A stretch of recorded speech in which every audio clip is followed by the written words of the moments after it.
আমাদের রেস্টুরেন্টের কাজ চলতেছে আলহামদুলিল্লাহ। এই যে দেখেন কাজ শুরু হয়ে গেছে। আসলে এই জায়গায় যে পরিবেশে আসছি, এই যে দেখেন পরিবেশটা, ঠিক আছে, ন্যাচারাল পরিবেশ। এখানে আসলে একটা মনের শান্তি পাওয়া যাবে, সেই জন্য আসা। আর একটা বিষয় হলো যে নিজের বল বাহুবল, কি নিজের বল বাহুবল। আমার যতটুকু আছে এতটুকু ভিতরে আমি যাই করি, কোনো কারো কাছে জিজ্ঞাসা করতে হবে না। এই যে আমার আব্বা আছে, আব্বার কাছে পারমিশন নিয়ে এইগুলো করতেছি। তারপর ছোটো ভাই, সেও পারমিশন দিয়ে গেছে। আসলে আমরা চেষ্টা করতেছি এই জায়গায় একটা কিছু করার। আর ওখানে আপনারা দেখছেন এই আমার ওই বাজারে যেখানে ছিল, ওই জায়গায় কিন্তু আমি একটা বেসিং দিতে পারিনি, একটা টয়লেট ছিল না। অনেকে দূর দূরান্ত থেকে আসেন, এটা কিন্তু একটা কষ্টদায়ক, ঠিক আছে। আর আপনারা আইসে যতটা কষ্ট পাইছেন তার চেয়ে বেশি অতিরিক্ত কষ্ট পাইছে আমি, কারণ আমি একটা জিনিস আপনাদের দিয়ে খুশি করতে পারিনি। তো সেই জন্য চিন্তা করলাম যে নিজেদের জমি আছে এই জায়গায় আসি, কারণ আবার কোন জায়গায় যাবো ওই জায়গায় একই অবস্থা হইব, টয়লেট থাকবো না, বেসিং থাকবো না। আর বাংলাদেশে তো বাজারের টয়লেটগুলোর যে কী অবস্থা, এগুলো না গেলে বোঝা যাবে না।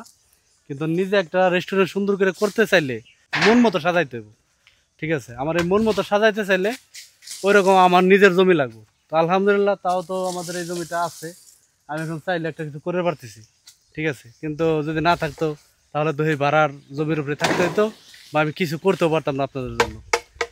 তো যাই হোক, এই কাজকাম চলতেছে। বাবা, কাজকাম তো শুরু করে দিলাম, হাতে ধরে টাকা পয়সাও নাই, তাতে কি ইনশাল্লাহ করতে পারো ধীরে ধীরে। দোয়া করে দিন আপনি, ঠিক আছে। কারণ আগে আইসিএল একবারে আমার কাছে ওই রকম হয়তো নাই, কিন্তু যে ময়মুরবির দোয়া, আপনাকে 10 জনের দোয়ায় শুরু করে দিছি, ইনশাল্লাহ হয়ে যাইব আশা করি।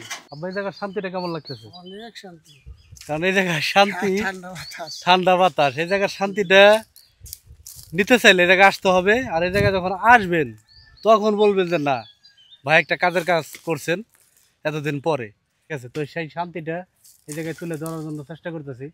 আর এই যে দেখেন গাছের ছায়া, গাছের ছায়া, এই যে আল্লাহ সুবহানাহু ওয়া তাআলার দেওয়া নিয়ামত, এই যে হাওয়া বাতাস, এটার প্রাকৃতিক যে শান্তিটা, এই শান্তিটাই যেন এই জায়গায়, এই যে দেখেন কি সুন্দর বাতাস লাগতেছে গরমের দিনে, ঠিক আছে। আর এখানে কিন্তু আপনার এই ফ্যামিলি নিয়ে আসতে পারবেন, ওখানে কিন্তু অনেকে ফ্যামিলি নিয়ে আসতে পারেন না, কিন্তু এখানে ইনশাল্লাহ চাইলে আপনারা ফ্যামিলি নিয়ে আসতে পারবেন, ঠিক আছে। ওরা কাজ করতেছে কয়েকদিন যাবত, ওগুলো বিল টিল দিব। আরও ইনশাল্লাহ ইট আসবো, ভালো আসবো, সব কিছু আসবো আমাদের এখানে। আর কাঠমিস্ত্রি আসবো আজকে বিকালে, তাই না? তো কাঠমিস্ত্রির হিসাবটা নিয়ে তারপরে শুরু করি এই সব কিছু, তাই না? এতে মানে আমাদেরই গোষ্ঠীর আর কি, মন্ডল গোষ্ঠীর। এই যে আপনার এই জমি, এই জমি যেগুলো দেখেন, এই যে একটা ডাইনে, ঠিক আছে, এই যে বামে, মানে এগুলো সবই আমাদেরই জমি, ঠিক আছে। হ্যাঁ, এই এক এক খেতে মনে করেন 8 পাখি আছে। আর আমাদের যে জমিটা এখন, এটা হলো সাড়ে 19 ডিসমিল। আর যেগুলো সবই কিন্তু আমাদেরই মন্ডলের জমি সব, আলহামদুলিল্লাহ। তো যাই হোক, নিজ জমিতে আইছি ভাই, নিজের ইতে স্বাধীনতাই আলাদা, কি আব্বা, নিজের জমিতে শান্তি আলাদা, ঠিক আছে। আমরা এই জায়গায় মনে করেন যে খাসি পোড়ামো, মুরগি পোড়ামো মাটির নিচে, মান্দি কয় যেটাকে, ওইটাও করতে পারো, ঠিক আছে। আপাতত যাই হোক, ধীরে ধীরে শুরু করতেছি ইনশাল্লাহ। অনেকে বলতেছেন যে ভাই লোকসান খাবেন বা লস হইব, আপনার আবারও প্রবাস আসতে হইব। আসলে কি কমো ভাই, আমার ভাগ্যের এখন না যায় খন্দন, আমার ভাগ্যে যতটুকু আছে সে তো অতটুকু আমি পাবো, ঠিক আছে। ভাগ্যের বেশি আমি পাবো না।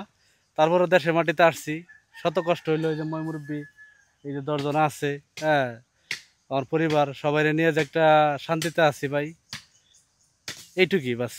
আর বাকি এর চেয়ে বেশি কিছু আশা নাই। আর প্রতিটা প্রবাসী চায়, আমি জানি, এটা আমার মনে থেকে বলে আর কি, যে প্রতিটা প্রবাসী চায় যে আমি দেশে একটা কিছু করি, সেটেল হই, ঠিক আছে। তো আমার কাজ কামগুলো দেখবেন, ভালো মন্দ কোনটা কি হইতেছে বইলা দিবেন, ভুল হইলে ভুলগুলো ধরাই দিবেন, বলবেন, আমি সংশোধন করার চেষ্টা করবো ইনশাল্লাহ।